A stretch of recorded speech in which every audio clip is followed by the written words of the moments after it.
All right. Good morning, Lagos. Good morning, Nigeria. Good morning, Africa. Good morning, anywhere you are listening to this from. This is Follow the Money, brought to you by Naira Metrics. My name is Ugodre Obichukwu, and I do this every Monday, 8 to 8:30. As you are driving from home to work or wherever it is that you're listening to radio, this is Follow the Money, where we discuss a lot of events that happen in the Nigerian economy during the week. Focus mostly on markets. We're going to be talking about stock market a lot today. We're going to be talking about stock market a lot on this program because that is exactly what we do. A lot happened during the week. If you haven't noticed, it was a very busy week for the stock market. We did hit some incredible new highs. Again, the bulls are really on steroids. Even though this week it's mostly results, we got a lot of results up this week that we would also discuss.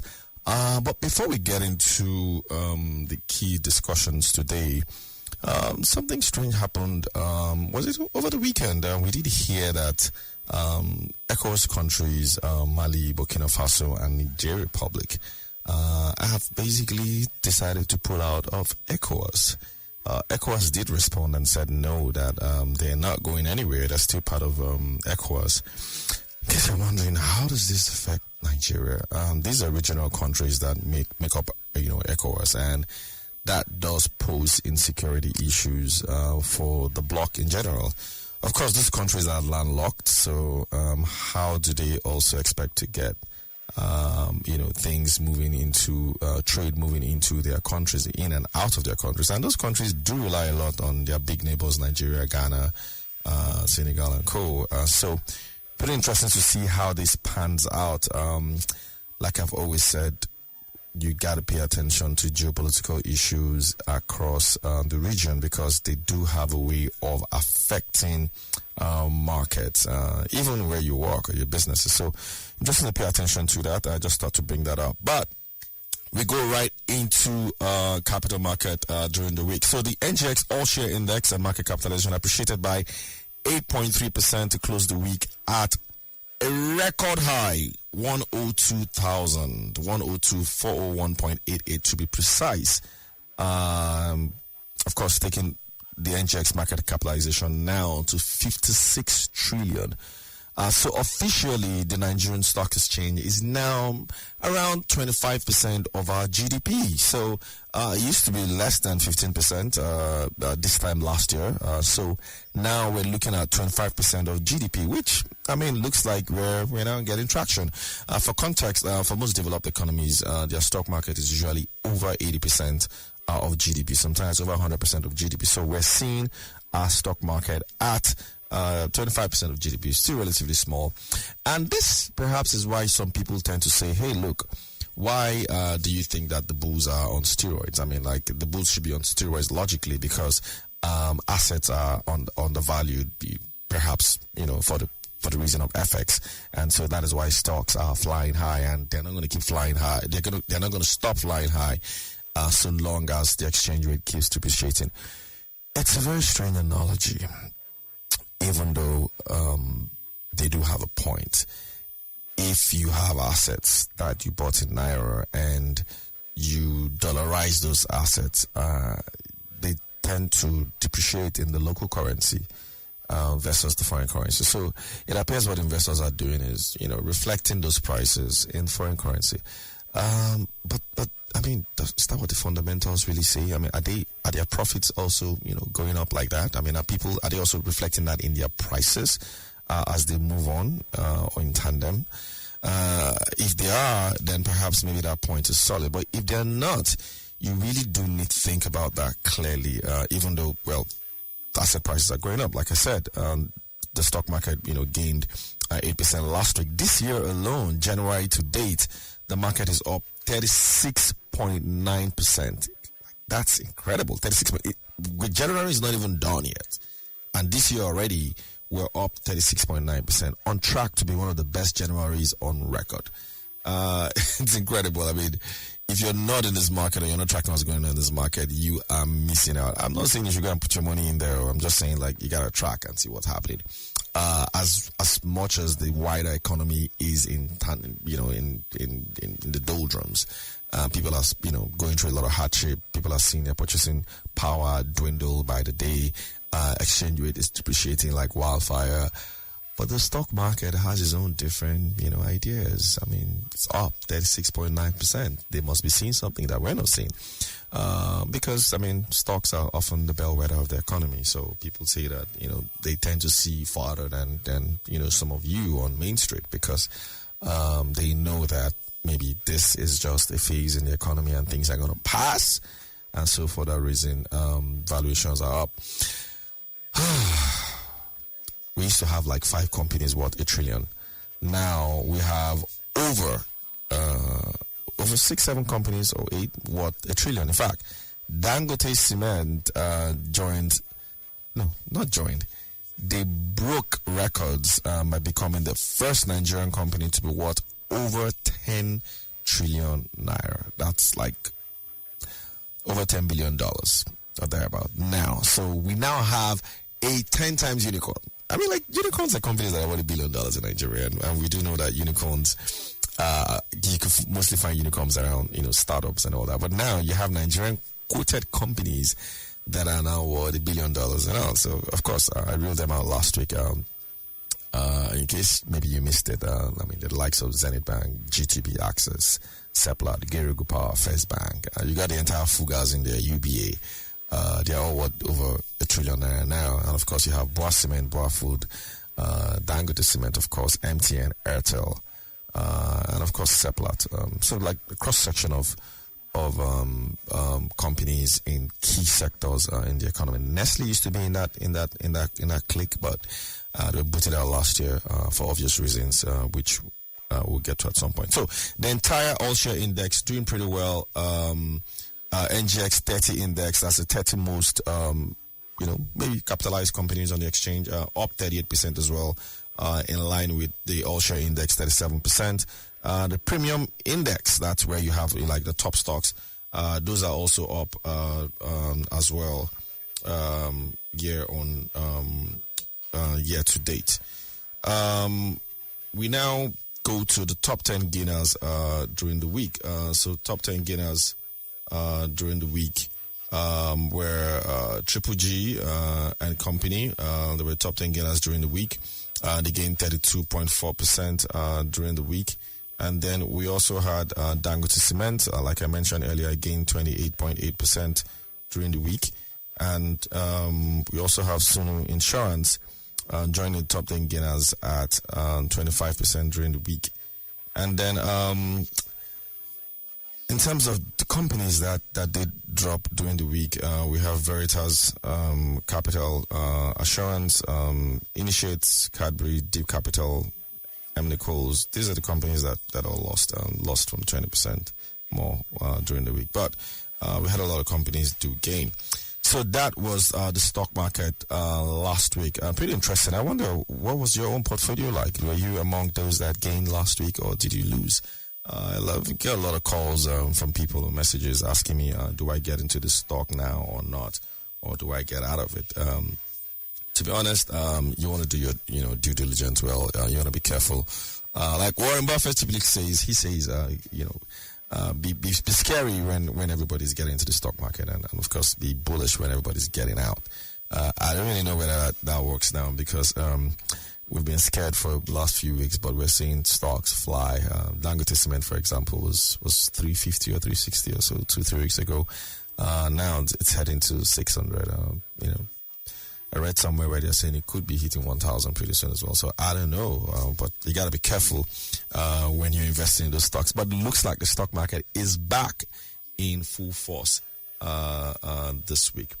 All right, so we go to earnings bleeds. There were a number of results out last week. Of course, this is the period in the year where you have companies start to release their end-of-year report. So what tends to happen is that they release on audited accounts first, early enough, like January, February. You see a lot of them release on audited accounts, and then those accounts get audited, and then get the final results maybe like in March. But we need to get this result early on, because they tend to determine how investors want to allocate their funds in their portfolio, how investors see those companies rather than wait for a protracted period to get the results out. So we did see some unaudited accounts pop up last week, and you're going to see a lot more this week. So like I mentioned, we're in the earnings bliss period, and Cadbury was one of the companies that first released this result. Cadbury released his full year 2023 unaudited results. It was a bit of a downer. They did post a loss of 27.6 billion for the year, marking a decline from about 1.3 billion recorded, pre-tax profit recorded in 2022. But interesting thing is that result on paper, looked like it was bad. But if you actually go deep into the result, it probably was one of the best results that Cadbury has had in a long time. Yeah, I'm sure you're wondering, you're saying, how is this possible? How is it that Cadbury, at recording a 27 billion, loss, is one of his best results in a while? Yeah, so let me dive into those numbers. Revenue-wise, revenue was up 46%, 80 billion. Revenue up 46%. They did, to a large extent, adjust their prices, and I think they also got some volume increases as well. In fact, I think Cadbury biscuit. Have you ever had that biscuit before?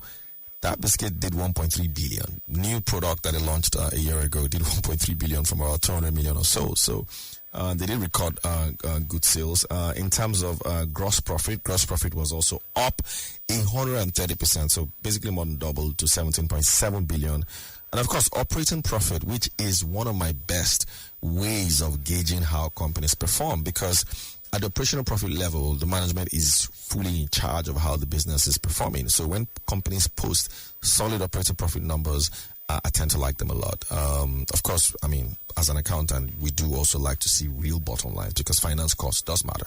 But in this case, operating profit was up 4,000%, 4,227% to be specific, from 194 million to 84 up to 8.4 billion operating profit. So for that reason, I kind of think, because I've been tracking this company for a while, for those who know me, and this is on paper one of their best results that I've seen for any financial year in a long time.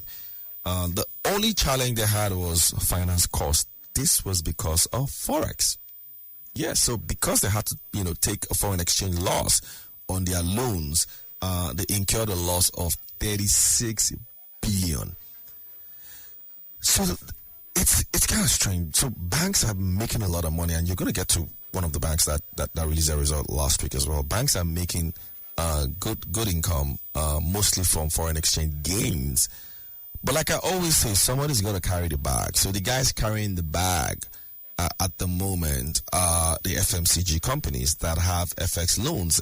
And what happened was that a lot of FMCG companies last 2-3 years, because of the Forex challenges that we started facing in 2021, essentially just tapped into their parent companies for loans. So they got foreign loans from their parent companies, which they use to procure raw materials that they need for their businesses. Good idea. You can't blame them. It was a good idea. A lot of those loans were quite concessionary. But the thinking, I guess, for most of them was that the exchange rate would be nowhere where it is today at about 1,400 to the dollar. Even the pounds is 2,000 to the dollar. 2,000 pounds to the dollar. Anyway, 2,000 naira to the pound. Sorry. So Cadbury incurred 36 billion losses, and that is why the results, the profits took a major nosedive. But in terms of fundamentals, the company is still pretty solid. They still have a solid asset base. They still have a healthy cash balance. I think we've got over 20 billion or thereabout in cash. So looks like a solid company on paper.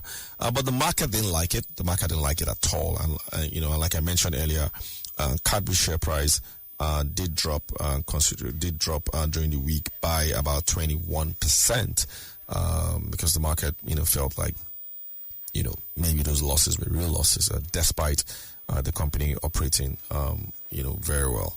So that is Cadbury for the first results that we're checking, and we're going to go on a short break. And when we come back, we're going to look at a few other companies on our list.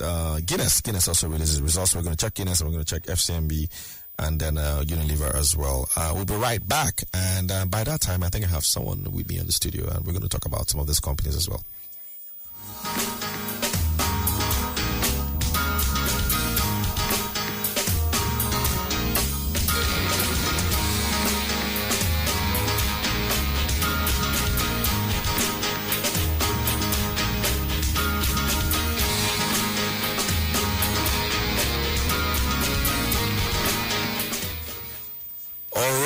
Thank you. Welcome back.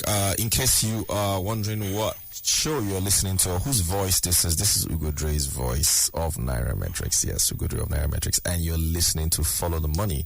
Follow the Money is every day on Classic FM 97.3, 8 to 8:30. And we also have it on your favorite podcast platform. So whichever podcast that you like to listen from, whether it's Spotify or Apple Podcasts, you would find this show there as well. Just go there 2 hours from now and you get the show in case you miss any part of it, or you just get into a meeting and you're confused. You know how it is sometimes. You're listening to a program and you don't want to leave it, but you got to go into a meeting. You can always go back and stream this. So I have Wadi here with me, Wadi, my co-host. Wadi, how you doing? You were caught up in traffic. I was. Good morning, Ugo. Great to be here. I can see that the markets haven't stopped running. Yes. Market. The bulls are still on steroids, even though we're in results bliss. Results bliss is usually when fundamentals are out, and that sort of determines whether a lot of the bullishness we've been seeing in the market is justified, isn't it? Yeah, it will be, especially when people start to take the profits out and end their dividends. So let's see how it goes. Exactly. So again, when you're trying to value equities, you value equities from the point of view of price to earnings ratio, dividend yield as well. So dividend yield essentially is dividend that you're getting divided by the value of that share, the cost of that share, the price of that share. So that is a way you can know whether stocks are expensive or cheap. So FCMB did release its results last week. What do you want to take us through that? What are the numbers? Wow. Gross earnings almost doubled, 82.6% from 282.98 to 516.79. Interest and discount income, 62% growth. Interest expense, 82.7% growth, 178.25 for the year. These are all unaudited. We're waiting for the final financials, which will come up sometime about March ending. Fees and commission, 38% increase to 60.78 from 44.08. Fees and commission expense, that was a huge increase. It will go 63.1% increase from 10.02 billion to 16.35. Net fees and commission income, 30% growth, 44.43 billion from 34.01. Profit before minimum tax and income tax, 177% growth. Almost, how many times? Almost 4 times the value in terms of where they were in 2020. Yeah, 177%. Yeah. Incredible result for FCMB here.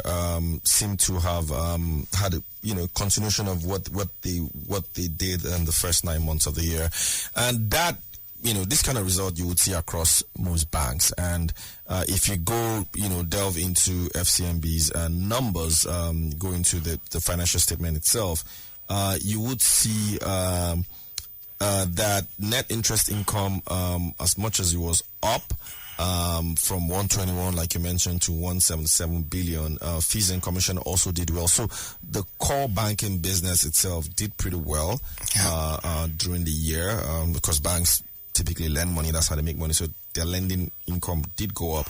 But the key thing here is the income that they got from FX gains. So income from FX gains, which they do classify sometimes as other revenue, went from 5.3 billion to 90.9 billion. That's what they made from FX gains. So banks are making a whole lot of money from FX gains. And some people wonder, how are they making this money from FX gains? Pretty easy. Some of these banks have a lot of FX, assets, FX related, risk assets like loans, and of course on the other side they also took those loans either from their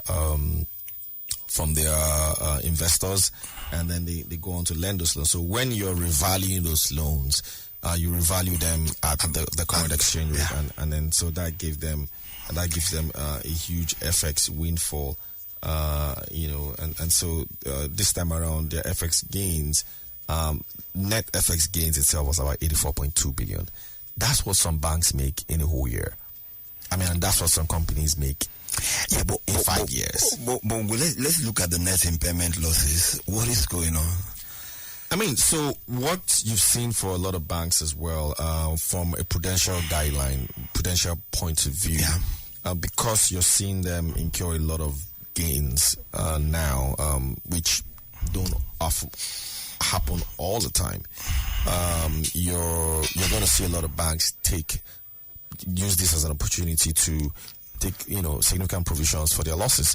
Of course, you just saw, we just mentioned Cadbury's result and the losses that they had, even though Cadbury is not exposed to Nigerian banks. There are a lot of companies that are going to be exposed to Nigerian banks who are carrying the bag. Like I always say, carrying the bag essentially is someone who's carrying the losses while others are making the gain. So there are going to be a lot of companies that are going to be carrying the bag for these banks that are making these gains. And as they're carrying that bag, some of them will not be able to pay for those loans. And we do hear that, there are a lot of NPLs rise across the banking sector at the moment. And I think CBN is looking into that. And that is also one of the reasons why it looks like they're telling banks to recapitalize, because they do see that there's headwinds down the line. And so a lot of banks have already gone ahead and are taking provisions. So that's why you're seeing what you have there. Interesting times to come. Definitely. And then, so we go to, what's the next company? I think it's Guinness. All right, so let's have Guinness numbers. So Guinness, half year financial results, pre-tax loss of 4.43 billion, representing a 163.3% year-on-year decline from 7.2. The quarter ended 31st December, the company recorded a remarkable pre-tax loss of 8.25 billion, marking 358.4% decline from 3.19 billion. So, when you look at the numbers for Guinness for half year revenue, it's 3.06. It was up by 26%. The cost of sales went up by 33% to 55.26. Loss before tax 8.25 compared to 3.19 in 2023 year, and loss profit for the period 7.83 comparison to 1.28. Wow, compared to Guinness is another company that is going through a lot of these challenges. Revenue 142.5 billion in 2023 compared to 118.4 billion in 2022. So again, just like Cadbury, revenues were up. Did pretty well. A lot of companies adjusted their prices last year, and so Guinness was one of those companies that did adjust their prices last year, as well as shifted a few more volumes than they did the year before. So that reflected in their revenue. So revenue was up from 118.4 billion to 142.5 billion. In terms of gross profit, margins did dip a bit because costs went up for Guinness. So gross profit was 45.9 billion compared to 42.2 billion the year before. Stay with me because I'm basically trying to let you understand that from an operational point of view, the company did well. Right. Again, same problem that Cadbury had was what Guinness had, which is finance costs. So operating profit, which I tell you is what I like to see, Guinness did 16.39 billion compared to 12.5 billion the year before. Again, guys, this is unaudited interim financial statement, so things might change. But from our experience, things do change, but not that much. But operating profit wise, 16.3 billion compared to 12.5 billion full year. And then the problem, finance cost, like I mentioned. So finance cost for Guinness was 20.8 billion in terms of cost, right? So that essentially wiped out the entire operational profit that they had. I mean, like, compare that to a year ago, 2022, their finance cost was 5.3 billion. So that was why Guinness posted a 4 billion profit in 2022, one of their best profits in a while, because they have also been struggling, with purchasing value of Nigerians and change of taste. So Guinness has been doing a lot of restructuring, a lot of changes, just to see that their products match what Nigerians actually want. And of course, you see that in their top line, things seem to have been a lot better. But in terms of the bottom line, the challenge again is with FX adjustment. So just as banks are making money, FMCG companies are struggling, and so you did see that reflected in their bottom line. In terms of products, Guinness seems to like I mentioned, moved up some of their prices. So they've done well. If you look at their segment analysis as well, they've done pretty well in terms of some of their key segments. They've struggled a bit with Guinness as a product for a while, because Nigerians have sort of changed how they like to drink or consume alcohol, but they've also mixed it with a blend of spirits and other divisions that seem to be propelling Guinness's performance. And so we're going to go into the next company, which is Unilever, and I'm going to take that one. Unilever, of course, is another company that operates, not as a financial institution, but as an FMCG to an extent. Unilever's turnover was up 51% to 97.4 billion. Gross profit up 13.6% to 29.9 billion. Again, operational profit was up 87.9% to 17.4 billion. But unlike the others, Unilever did post an interesting profit of 8.5 billion. So what did Guinness do? Unilever do differently that the rest didn't do? So if you notice, Unilever doesn't have the same kind of finance structure that the likes of Cadbury have. Unilever was able to avoid the losses that was associated with FX. And the interesting thing is that Unilever has actually been restructuring for a bit. They've tried as much as possible to avoid. They've had their own rough part over the last few months and years, and so they've basically avoided that now. And it looks like they have essentially turned the corner. In fact, in terms of finance cost for them was just 4 billion compared to 318 million in finance gains the year before. But it was just they just basically still were able to manage to post a significant profit. So that essentially are the companies that we're covering this week on Follow the Money. Time is almost up for us. But before I go, I want to quickly just run on a couple of things that happened during the week. So during the week, the group managing director of the exchange, Temi Popola, said that the exchange is working with regulators to review its listing rules and to align them with global markets, such as what you have in the UK. I do hear internally that the exchange is a little bit worried about the bullish trends at the moment, and trying to make sure that there are no manipulations going on in the market, and so essentially making sure that the exchange is in line with global expectations, best practices and all that. We did also have an article out there in terms of best performing mutual funds. You can check it out on Nairametrics. There's no time for me to go through them, but maybe next week I'm going to run through the best mutual funds for those who are looking for mutual funds to invest in. We do have a ranking, a list based on how they performed last year. Most of them did pretty well last year, obviously, because of what happened in the market, but we did have a list of the best performing across mutual funds.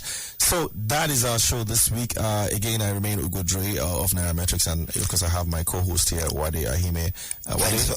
Thanks for having me in the studio, Ugo. Yes, again, this is Follow the Money. We do this every week, every Monday, 8 to 8:30. You can listen to it on all your podcast platforms. If you want to listen to this again, just come back in 2-3 hours. You're going to see it on our Spotify and all the platforms I use to listen to podcasts. And that is it for the week.